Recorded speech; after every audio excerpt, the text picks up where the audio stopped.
Hello, welcome to Abhinav classes. Now we will start the Star Vishnu, Robert Frost, central idea of the poem. Now start Dust of Vishnu. Dust of Vishnu, a beautiful poem, short poem written by Robert Frost. Dust of Vishnu एक बहुत ही खूबसूरत Robert Frost की poem है जो कि एक short poem है. This poem expresses the significance of small things in changing one's mood. यहाँ पे इस पोएम में जो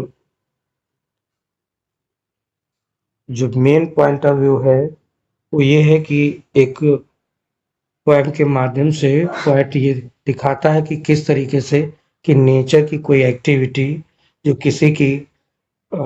किसी के मूड को चेंज कर सकती है. The poet has mentioned crow and hemlock tree in this poem. इस पोएम में एक हेमलॉक ट्री है जो कि एक धतूरे के पेड़ को सिंबलाइज किया गया है और इस पे एक क्रो है.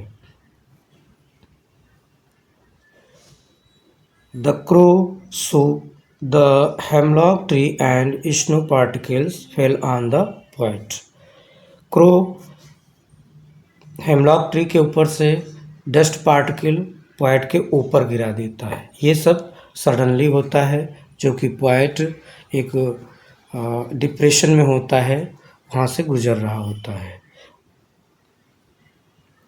Change his mood to happiness, और इस एक्टिविटी से पोएट का मूड चेंज हो जाता है और जो डिप्रेशन में जो था वो अब हैप्पीनेस में चेंज हो जाता है.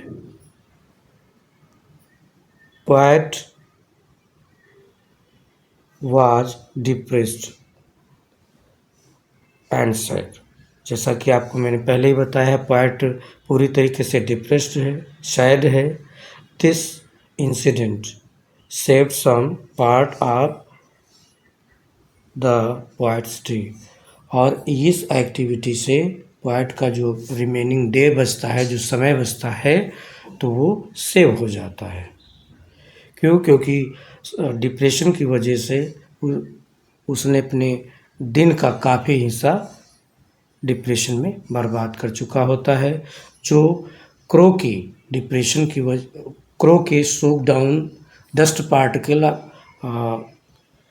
डस्ट ऑफ विष्णु, जिसकी वजह से सडनली उसके मूड में चेंज आ जाता है. तो we must also remember that nature